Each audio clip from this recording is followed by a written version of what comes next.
Important news analyse करते हैं। तो पहले इसमें न्यूज़ देखते हैं जिसमें कहा जा रहा है स्वदेशी टैंक रोधी मिसाइल प्रणाली का जो है सफल परीक्षण।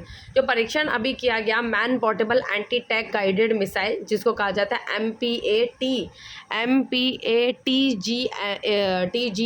इसका जो परीक्षण जो किया गया और इस परीक्षण के द्वारा कहा गया कि जो सफल है और जो परीक्षण जो हथियार प्रणाली, इस हथियार प्रणाली को DRDO ने जो है वो विकसित किया और इस प्रणाली में MPATGAM लॉन्चर, लक्ष्य प्राप्ति उपकरण तथा एक अग्निरक्षण जो है वह इकाई है।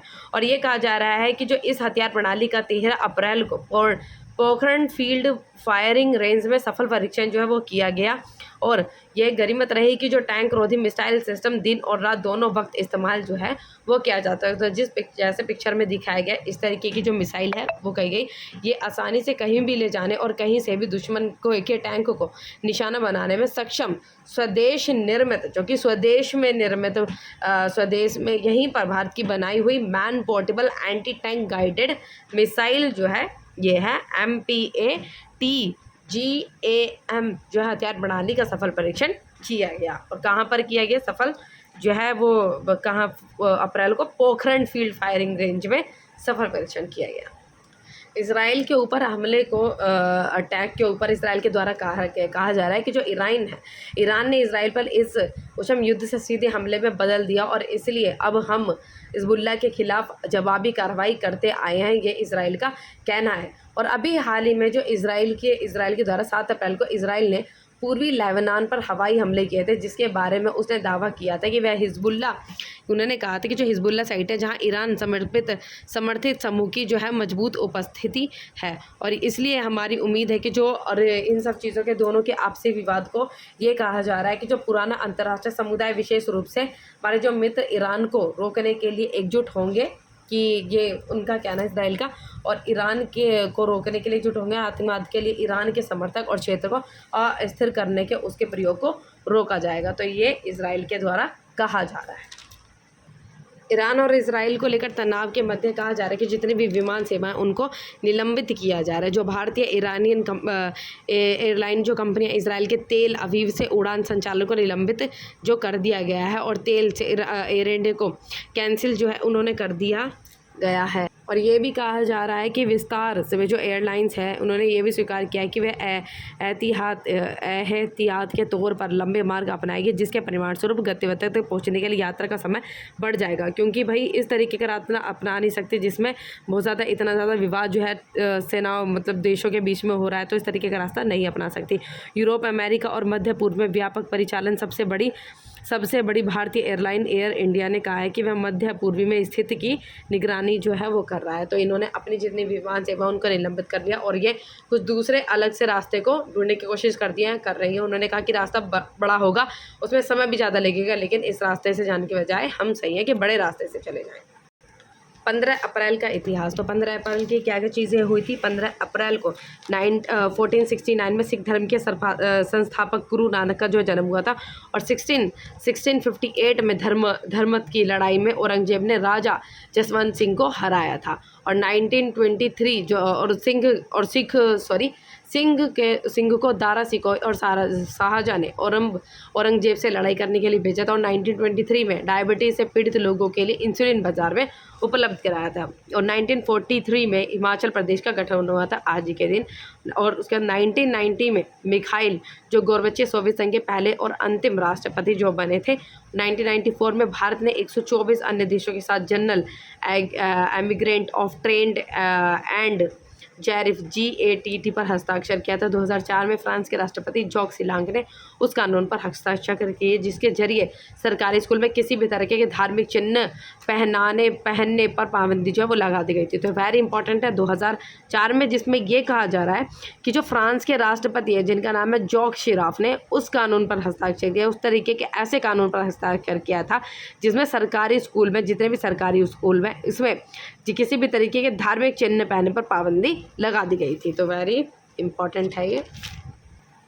अन्नदाता पर मौसम की मार। भाई किसानों को एक चीज़ का सामना जो है वो करना पड़ रहा है। इस समय पे देखा गया कि भाई इस तरीके का इतना अच्छा मौसम काफ़ी लोगों के लिए तो ये जो बरसात का मौसम है और इस तरीके की बारिश जो पड़ जाना एक अच्छा है, लेकिन ये जो है किसानों को वही उनकी मेहनत को, उनकी फसलों को बर्बाद कर देती है और उनके लिए एक अच्छी खबर नहीं होती। ये कहा जा रहा है कि जो बैसाखी का दिन जिसमें अचानक मौसम में बदलाव में जमकर बारिश होने से लोगों को गर्मी से तो ज़रूर राहत मिली, लेकिन इसने किसानों के माथे पर चिंता की लकीरें जो हैं वो दिखाते हुए किसानों को बहुत ज़्यादा चिंताएं इस चीज़ के लिए हो गई। क्यों? क्योंकि जिस टाइम पे जो कड़कती धूप में सोना बनी गेहूं की फसलों की कटाई जारी है और मतलब उस टाइम पे इस तरीके की बारिश पड़ जाना तो उनकी पूरी की पूरी मेहनत पर जो है पानी फेर देना कह सकते हैं। तो ऐसे में किसानों की जो रबी सीजन की मेहनत पर पानी फिर गया। इसके साथ ही धनिया, टमाटर, बैंगन, गाजर और गोभी की जो फसल थी उसको भी काफ़ी नुकसान पहुंचा है। तो उन्होंने इतने टाइम तक जो मेहनत करते हैं एक साल में और उसको एक बार में बारिश पड़ के पूरी फसल जो है वो बर्बाद हो जाना, तो इसमें यही कहेंगे कि अन्नदाता पर मौसम की मार। किसान जो है वही अन्नदाता उन्हीं को ही कहा गया है, क्योंकि उन्हीं के द्वारा जो अन्न हम लोगों को अभी जब उनसे ही जो अन्न जो है वो हमें प्राप्त हो रहा है कि भाई वो उगा रहे हैं तो हम लोग इस चीज़ को खा पा रहे हैं। तो उत्तर प्रदेश और मध्य प्रदेश में भी काफ़ी ज़िले में तेज हवाओं के साथ हल्की एवं मध्यम बारिश में किसानों को काफ़ी जो है नुकसान पहुंचाया गया। अब इस जो मौसम को क्या कहा जा रहा है, मानव जनित जलवायु परिवर्तन। मानव के द्वारा जो जनित इस तरीके का जो परिवर्तन है मौसम में, वो मानव जनित जलवायु परिवर्तन के कारण मौसम का चक्र जो है वो बदल गया और बदले हुए मौसमी चक्र से हर साल किसान को जो है नुकसान का सामना करना पड़ रहा है और बारिश के चलते किसानी भागी फसल कटने का मजबूर है ताकि गेहूं का जो दाना काला न पड़े। अब ये कहा जा रहा है कि जो इसको कहा जा रहा है मानव जनित जलवायु परिवर्तन। मानव के द्वारा जनित किस तरीके से जलवायु हो गया ये, क्योंकि मानव के द्वारा इस तरीके से परिवर्तन के साथ बहुत ज़्यादा छेड़खानी जो है की जा रही है कि पेड़ों की कटाई, इन सब तरीके का, और बहुत ज़्यादा पॉल्यूशन वगैरह कर देना। तो इन सब चीज़ों से क्या होता है कि जो परिवर्तन है, जो जलवायु है और जिस तरीके से जो एनवायरनमेंट है उसमें क्या हो जाता है, परिवर्तन आ गया। तो इसको इस वजह से कहा जा रहा है मानव जनित जलवायु परिवर्तन। तो जब भी किसानों की आर्थिक स्थिति की बारी आती है तो आंदोलन और समझौते से बात आगे नहीं बढ़ पाती। इन्होंने कहा कि जो किसानों के बारे में आंदोलन समझौते से भारत आगे नहीं बढ़ पाती और आर्थिक उदारीकरण का फ़ायदा हर सेक्टर को मिला है, लेकिन किसान इससे पूरी तरह से वंचित रहा है। सवाल इस बात का है कि खेती मुनाफे का सौदा कब बनेगी, या जब ये सेक्टर ही पूरी अर्थव्यवस्था का सबसे बड़ा आधार है। इस सेक्टर को कहा जा रहा है जो खेती है वो ही आधार है सबसे पूरी अर्थव्यवस्था का। क्योंकि कोरोना महामारी के दौरान से बात शुरू की जाए तो इस दौरान कृषि ही एक ऐसा सेक्टर रहा जिसमें ग्रोथ देखी गई थी और देश में खरीफ सीजन में बम्पर पैदावार हुई। भले ही इस दौरान देश के किसानों के एक बड़े हिस्से ने विरोध प्रदर्शन में शिरकत की थी, तो उनका ये विरोध भी उपज के न्यूनतम मूल्य के आश्वासन को लेकर था। तो कहा जा रहा है कि किसानों की तरफ भी ज़रूरत है कि बहुत ज़्यादा ध्यान जो दिया जाए। और ये भी कहा जाता है कि जो किसान है, किसान परिवारों के जो युवा वर्ग है इस पेशे में दिलचस्पी नहीं रखते, क्योंकि जो आगे के जो आने वाले लोग होते हैं उनको इस कृषि में कोई दिलचस्पी नहीं, तो उनको लगता नहीं कि भाई इससे कुछ तरीके का हमको फ़ायदा मिलेगा इस तरीके में। और विश्वविद्यालय में ग्रेजुएशन मास्टर डिग्री करने के बाद जो युवाओं को एक सबसे बड़ा तबका दूसरे पेशे को तवज्जो दे रहा है, मतलब दूसरे तरीके के काम को तवज्जो दे रहा है, दूसरे तरीके के काम को जो है वो आगे बढ़ा रहा है। और जो कृषि है उसके ऊपर ध्यान नहीं दे रहा, वो भी जो उनके घर परिवारों के भी जो युवा हैं वो दूसरे तरीके के काम में लग जाते हैं या गाँव से कहीं और जाके शिफ्ट हो जाते हैं, जहाँ पर इस तरीके की खेती बाड़ी होती है वहाँ से कहीं और जाकर रहने लगते हैं। तो इसी तरीके की समस्या को एग्रो ब्रेन ड्रेन कहा जाता है। और कृषि अर्थव्यवस्था में उपजे इस गंभीर संकट का असर खेतों और गैर कृषि वर्क फोर्स दोनों पर पड़ रहा है और देश में बेरोजगारी का संकट काफ़ी, और नौकरी ना मिलने से बेरोजगारी की बड़ी फौज तैयार हो गई। और कृषि से किसानों का मोह भंग होने का सबसे बड़ा कारण लागत का बढ़ जा रहा है। बढ़ी हुई लागत के कारण खेती में उत्पादन लाभकारी नहीं हो रहा है, छोटे और मध्य किसानों को इसका फ़ायदा नहीं मिल पा रहा है। और कृषि में इस्तेमाल होने वाले डीजल, खाद और जो कीटनाशक जितने भी होते हैं उनको भी कीमत बहुत ज़्यादा बढ़ रही है। और कुछ क्विंटल उत्पादन बेचकर भी किसान 50 किलो DAP जो खाद तक नहीं पहुंच पा रहे, और जबकि जैविक खेती करने का बहुत ढिंढोरा पीटा जा रहा है। किसान तो उत्पादक कर लेंगे, लेकिन उस उत्पादक का करेंगे क्या जब उनको सही और मजबूत बाजार ही नहीं मिलेगा। ये किसानों के द्वारा कहा जा रहा है। और अन्नदाता फसलों के नुकसान को लेकर राज्य सरकार की तरफ से उनको मुआवजे के लिए मुआवजे के लिए बांटा जाएगा। और ये भी कहा जा रहा है कि खेती को मुनाफे के कारोबार में बदलना बहुत जरूरी है ताकि इसकी तरफ भी ध्यान दिया जाए। इस तरीके से इसमें भी बहुत ज़्यादा ध्यान दिया जाने लगा और इसमें भी काफ़ी अच्छा जो है कि इसमें बहुत अच्छी अगर ग्रोथ होने लगेगी तो जो एग्रो ब्रेन ड्रेन हो रहा था वो नहीं होएगा। और जिस परिवार से इस तरीके की खेती वगैरह की जा रही है तो वहाँ के जो युवा हैं वो अलग तरीके के काम से अलग तरीके के काम में जाने की बजाय उसी तरीके के काम को आगे बढ़ाने की कोशिश करेंगे। तो ये बहुत ज़्यादा ज़रूरी है कि जो खेती बाड़ी की तरफ और उसमें जो मुनाफे की तरफ जो है उसको ध्यान में दिया जाना चाहिए। से पूरा एडिटोरियल जो है वो बाबा साहेब भीमराव अंबेडकर जी के बारे में आया, तो उनकी सामाजिक क्रांति के जो है प्रतीक उनको माना जाता है। तो इनके बारे में जो है वो पढ़ते हैं, जो कि इस एडिटोरियल को हम एनालाइज करेंगे और इस समय देखेंगे कि क्या क्या चीज़ें इनके बारे में बताई गई है।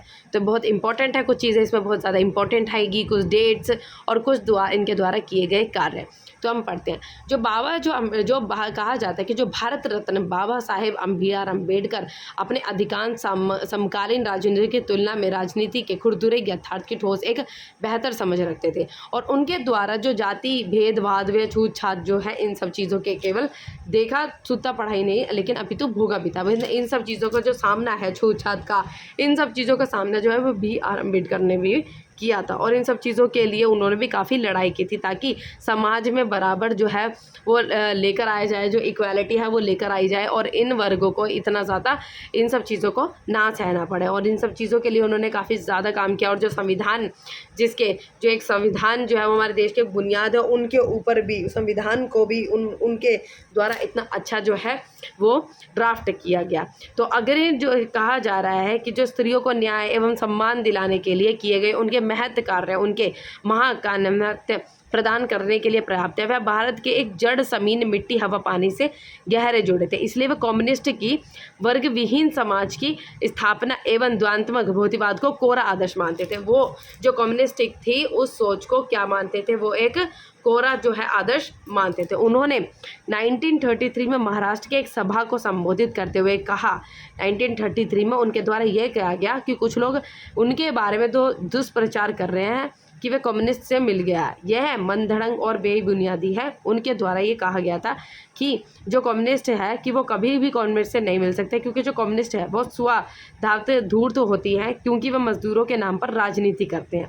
ये उनका मानना था कम्युनिस्ट के लिए। जो बी.आर. अम्बेडकर है उनका कहना था कि जो कम्युनिस्ट जो होती है वो मजदूरों के नाम पर राजनीति करते हैं और मजदूरों पर भयानक शोषण के चक्र में फंसाए रखते हैं। और अभी तक कम्युनिस्ट के शासन को देखकर तो यही स्पष्ट होता है कि इतना ही नहीं कि उनके द्वारा ये कहा जाता है कि इतना ही नहीं, उन्होंने नेहरू सरकार की विदेश नीति पर टिप्पणी करते हुए कहा था कि हमारी जो विदेश नीति बिल्कुल लचर नहीं है। ये चीज़ें उनके द्वारा कही गई थी 1933 में। वो पहले व्यक्ति थे जिन्होंने 1952 में नेहरू सरकार की यह कहते हुए आलोचना की थी कि उसने सुरक्षा परिषद की स्थायी सदस्यता के लिए कोई प्रयत्न नहीं किया। जो सुरक्षा परिषद थी, जिसको जो सुरक्षा की जो परिषद थी, वेरी इंपॉर्टेंट है कि 1952 में उनके द्वारा ये साफ सीधी बात उनके द्वारा कही गई और ये चीज़ें सामने ही उन्होंने कह दी थी। उन्होंने नेहरू जी की आलोचना करते हुए कहा था कि उन्होंने सुरक्षा परिषद के स्थायी सदस्य, जिसको कहते हैं परमानेंट सीट, के लिए कोई भी प्रयत्न नहीं किया। क्योंकि अगर आज भारत के पास वो सुरक्षा परिषद की, यूनाइटेड नेशन की अगर जो है परमानेंट सीट होती, सिक्योरिटी काउंसिल है उसकी परमानेंट सीट होती तो क्या बात थी। तो क्योंकि जो 5 जो है परमानेंट मेंबर है उसमें अगर भारत भी होता तो भारत की बहुत ज़्यादा उसमें मदद हो जाती, जिसमें भारत जो है वो एक नॉन परमानेंट जो है वो मेंबर है। अगर वो परमानेंट होता तो क्योंकि जो भारत है वो सारी तरीके के जो कैपेबिलिटीज़ है वो पूरे कैपेबल है एक परमानेंट मेंबर के लिए भी। और अभी जो स्थायी सदस्य है वो सिर्फ 5 ही हैं, उससे ज़्यादा इनके नंबर्स बढ़ नहीं रहे। तो ये उनका कहना, इस चीज़ के ऊपर उन्होंने उनकी आलोचना की थी कि उन्होंने कोई भी प्रयत्न नहीं किया। और 1953 में तत्कालीन नेहरू सरकार को आगाह करते हुए उन्होंने यह जताया कि जो चीन है वो तिब्बत पर आधिपत्य स्थापित कर रहा है और भारत उसकी रक्षा के लिए कोई पहल भी नहीं कर रहा और भविष्य में भारत को उसके गंभीर परिणाम भुगतने होंगे। और तिब्बत पर चीन के कब्जे का उन्होंने बहुत मुखर विरोध भी किया था और इस मुद्दे को विश्व मंच पर उठाने के लिए उन्होंने तत्कालीन नेहरू सरकार पर दबाव भी बनाया था। वह नेहरू जी द्वारा कश्मीर के मुद्दे को संयुक्त राष्ट्र संघ में भी ले जाने की मुखर आलोचना करते रहे और उन्होंने यह स्पष्ट कहा था कि कश्मीर भारत का अविभाज्य अंग है और कोई भी संप्रभु राष्ट्र अपने आंतरिक मामले को स्वयं सुलझाता है, कहीं अन्य लेकर नहीं जाता। और उन्होंने तिब्बत के ऊपर भी कहा था, तो तिब्बत पे भी चीन के द्वारा जो है, चीन ने उसके तिब्बत को है वो अब अलग राज्य नहीं मानता, चीन उसको अपना ही हिस्सा मानता है। और जब उस टाइम पे भी इस तरीके की बातें हुई थी। तो उन्होंने उसके ऊपर भी आलोचना की थी 1953 में। फिर आता है शेख अब्दुल्ला के साथ, जो धारा 370 पर बातचीत करते हुए उन्होंने ये भी कहा कि उन्होंने ये सीधी बात कही थी कि वो आप चाहते हैं कि कश्मीर का जो कश्मीर का जो भारत में विलय हो और कश्मीर के नागरिकों को भारत में कहीं भी आने जाने बसने का अधिकार हो, पर शेष भारतवासी को कश्मीर में आने जाने बसने का अधिकार न मिले। और देश के कानून मंत्री के रूप में मैं देश के साथ ऐसी गद्दारी और विश्वास नहीं कर सकता, ये उनका कहना है बी आर अम्बेडकर जी का। और नेहरू की सम्मति के बावजूद अब्दुल्ला को उनका एक दो तीन उत्तर नहीं सकता। वह हमेशा राष्ट्र से पहले, उन्होंने कहा उनके साहस और उन्होंने इस चीज़ के बारे में कहा कि जो मुस्लिम समुदाय राष्ट्र और समाज के साथ आसानी से घुल मिल नहीं सकता, वह हमेशा राष्ट्र से पहले अपने मजहब को ही सोचेगा। यह अम्बेडकर जी का कहना था कि जो मुस्लिम समुदाय है वो राष्ट्र समाज के साथ आसानी से घुल मिल नहीं सकता। और मज़हब के प्रति मुस्लिम समाज की कट्टर एवं धर्मच सोच पर इतनी स्पष्ट एवं मुखर राय रखने वाले व्यक्ति उस समय भारतीय राजनीति में शायद ही कोई और हो, पर वही एक इस तरीके के व्यक्ति थे जो साफ सीधी बात जो है उन्होंने इस चीज़ के लिए कही थी। और उन्होंने इस संदर्भ में गांधी जी को पत्र लिखकर अपना विरोध भी व्यक्त किया था। और आश्चर्य है कि उस समय मुसलमानों की जो आबादी थी, भारत की कुल आबादी की लगभग 22% थी, और उस 22% में से केवल 14% जो है वो ही मुसलमान ही पाकिस्तान गए थे और बाकी जो है वो भारत में ही बस कर रह गए। और इतनी कम आबादी के लिए अखंड भारत का इतना बड़ा भूभाग देने को अम्बेडकर ने मूर्खता का पर्याय बताने में उन्होंने संकोच नहीं किया, और इनको इस तरीके का विभाजन करने को उन्होंने मूर्खता कहा। और इतनी ही नहीं, उन्होंने इस्लाम में महिलाओं की वास्तविक स्थिति पर भी विस्तृत प्रकाश डालते हुए बुर्का और हिजाब जैसी प्रथाओं का मुखर विरोध किया था। और जो डॉक्टर अंबेडकर संघ के कार्यक्रमों में 3 बार गए थे, और विजयदशमी पर आहूत संघ के एक वार्षिक आयोजन में वह मुख्य अतिथि के हैसियत से सम्मिलित हुए थे। और तत्कालीन हिंदू समाज में व्याप्त छूत-छात एवं भेदभाव से क्षुब्ध एवं पीड़ित होकर उन्होंने अपने अनुयायी समेत अपना धर्म जो है वो अवश्य परिवर्तन तो कर लिया था, परंतु उनके धर्म परिवर्तन में भी एक अंतर्दृष्टि झलकती है कि और ऐसा भी नहीं है कि उन्होंने यह सब अस्तमात एवं त्वरित परिश्रम किया। पहले उन्होंने निजी स्तर पर सामाजिक जागृति के तमाम कार्य चलाए थे, लेकिन तत्कालीन सामाजिक राजनीतिक नेताओं से बार बार वंचित से शोषित समाज के प्रति उत्तम व्यवहार, न्याय एवं समानता की अपील की थी। जब उन सबका व्यापक प्रभाव नहीं पड़ा, तब कहीं जाकर अपनी मृत्यु से 2 वर्ष पूर्व उन्होंने अपने अनुयायी समेत धर्म परिवर्तन किया था। पदार्थत्व यह है कि उन्होंने भारतीय मूल के बौद्ध धर्म को अपनाया था, जबकि उन्हें और उनके अनुयायियों को लुभाने के लिए दूसरी ओर से तमाम पासे फेंके गए थे। पर वे भली भांति जानते थे कि भारत की सनातन धारा आयातित धाराओं से अधिक स्वीकार्य वैज्ञानिक एवं लोकतंत्र है, और उन्होंने आरक्षण जैसी व्यवस्था को जारी रखने के लिए हर 10 वर्ष बाद अकालीन विश्लेषण का प्रावधान रखा था, और यह जाति वर्ग समुदायों से देश हित को ऊपर रखने वाले व्यक्ति ही कर सकता है। और उन्होंने ये भी कहा था कि अच्छा होता है कि उनके नाम पर राजनीति करने वाले तमाम दल और नेता उनके विचारों को सही मामले में आत्मसात करते और उनकी बौद्धिक राजनीतिक दृष्टि से सीखकर समृद्ध समाज की स्थापना संकल्प का साकार करते हैं। ये एडिटोरियल जो है ये अंबेडकर जी के बारे में दिया गया था, तो इसका हमने पूरा एनालाइज किया, इसको रीड किया कि क्या क्या चीज़ें इनके बारे में दी गई थी, जिसमें बहुत ज़्यादा इंपॉर्टेंट है 1933, जिसमें इन्होंने ये चीज़ कही थी कि भाई जो कम्युनिस्ट पार्टी है कि जो कम्युनिस्ट है वो स्वार्थ धूर्त है और वो मजदूरों के नाम पर राजनीति करती है, इस तरीके की चीज़ें उन्होंने कही थी। और उन्होंने 1952 में ये चीज़ कही थी कि जो नेहरू जी की आलोचना की थी कि जो उन्होंने सुरक्षा परिषद के लिए कोई भी स्थायी सदस्य के लिए प्रयत्न नहीं किया।